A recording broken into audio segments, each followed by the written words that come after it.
In this video, I'm first going to introduce a method called Rmsprop that is used for full batch learning. It's like Robbie Jacobs' method, but not quite the same. I'm then going to show how to extend Rmsprop so that it works for mini batches. This gives you the advantages of Rmsprop, and it also gives you the advantage of mini batch learning, which is essential for large redundant datasets. The method that we end up with, called Rmsprop, is currently my favoured method as a sort of basic method for learning the weights in a large neural network with a large redundant dataset. I'm now going to describe Rmsprop, which is an interesting way of trying to deal with the fact that gradients vary widely in their magnitudes. Some gradients can be tiny and others can be huge, and that makes it hard to choose a single global learning rate. If we're doing full batch learning, we can cope with this big variation in gradients by just using the sign of the gradient. That makes all of the weight updates be the same size. For issues like escaping from plateaus with very small gradients, this is a great technique, because even with tiny gradients we'll take quite big steps. We couldn't achieve that just by turning up the learning rate, because then the steps we took for weights that had big gradients would be much too big. Rmsprop combines the idea of just using the sign of the gradient with the idea of making the step size depend on which weight it is. So to decide how much to change a weight, you don't look at the magnitude of the gradient. You just look at the sign of the gradient, but you do look at the step size that you've decided on for that weight. And that step size adapts over time, again without looking at the magnitude of the gradient. So we increase the step size for a weight multiplicatively, for example by a factor of 1.2, if the signs of the last two gradients agree. This is like in Robbie Jacobs' adaptive weights methods, except that we're going to do a multiplicative increase here.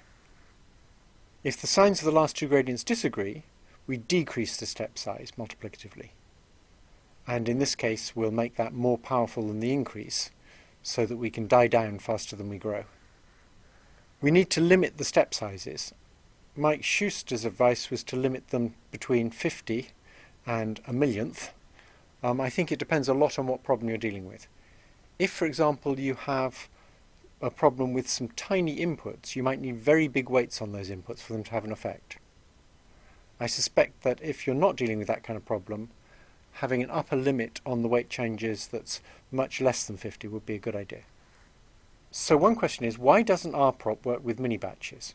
People have tried it and found it hard to get it to work. You can get it to work with very big mini batches, where you use much more conservative changes to the step sizes. But it's difficult. So the reason it doesn't work is it violates the central idea behind stochastic gradient descent, which is that when we have a small learning rate, the gradient gets effectively averaged over successive mini batches. So consider a weight that gets a gradient of plus 0.1 on 9 mini batches, and then a gradient of minus 0.9 on the 10th mini batch. What we'd like is those gradients will roughly average out, so the weight will stay where it is. Rmsprop won't give us that.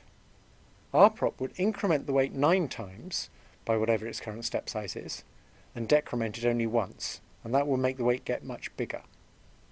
We're assuming here that the step sizes adapt much slower than the time scale of these mini batches. So the question is, can we combine the robustness that you get from Rmsprop by just using the sign of the gradient, the efficiency that you get from mini batches, and this averaging of gradients over mini batches, which is what allows mini batches to combine gradients in the right way? That leads to a method which I'm calling Rmsprop, and you can consider it to be a mini batch version of Rmsprop. Rmsprop is equivalent to using the gradient, but also dividing by the magnitude of the gradient.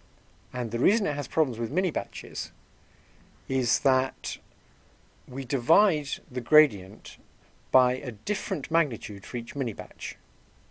So the idea is that we're going to force the number we divide by to be pretty much the same for nearby mini batches.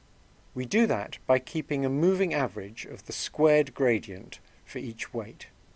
So mean square WT means this moving average for weight W at time t, where time is an indicator of weight updates. Time increments by 1 each time we update the weights.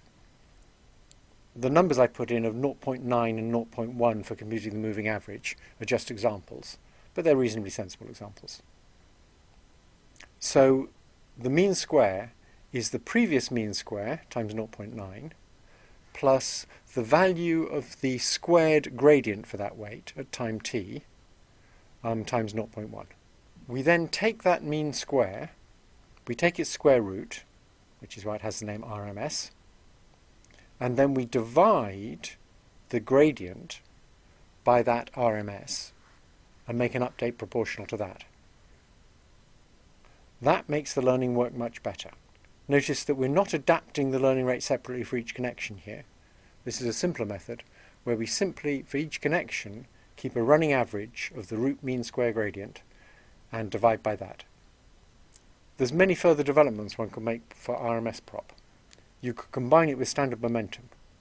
My experiment so far suggests that doesn't help as much as momentum normally does, and that needs more investigation. You could combine Rmsprop with Nesterov momentum, where you first make the jump and then make a correction, and Ilya Sutskever has tried that recently and got good results. He's discovered that it works best if the RMS of the recent gradients is used to divide the correction term you make rather than the large jump you make in the direction of the accumulated corrections. Obviously, you could combine Rmsprop with adaptive learning rates on each connection, which would make it much more like Rprop. That just needs a lot more investigation. I just don't know at present how helpful that will be. And then there's a bunch of other methods related to Rmsprop that have a lot in common with it. Jan LeCun's group has an interesting paper called No More Pesky Learning Rates that came out this year, and some of the terms in that look like Rmsprop, but it has many other terms. I suspect at present that most of the advantage that comes from this complicated method recommended by Jan LeCun's group comes from the fact that it's similar to Rmsprop, but I don't really know that. So a summary of the learning methods for neural networks goes like this. If you've got a small data set, say 10,000 cases or less, or a big data set without much redundancy, you should consider using a full batch method. There's full batch methods adapted from the optimization literature, like nonlinear conjugate gradient, or LBFGS, or Levenberg-Marquardt. And one advantage of using those methods is they typically come with a package, and when you report the results in your paper, you just have to say, I used this package and here's what it did. You don't have to justify all sorts of little decisions. Alternatively, you could use the adaptive learning rates I described in another video, or Rprop, which are both essentially full batch methods, but they're methods that were developed for neural networks. If you have a big redundant data set, it's essential to use mini batches. It's a huge waste not to do that. The first thing to try is just standard gradient descent with momentum. You're going to have to choose a global learning rate, and you might want to write a little loop to adapt that global learning rate based on whether the gradients change sign. But to begin with, don't go for anything as fancy as adapting individual learning rates for individual weights. The next thing to try is Rmsprop. That's very simple to implement if you do it without momentum.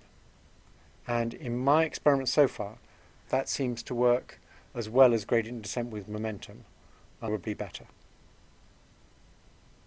You can also consider all sorts of ways of improving Rmsprop by adding momentum or adaptive step sizes for each weight, but that's still basically uncharted territory.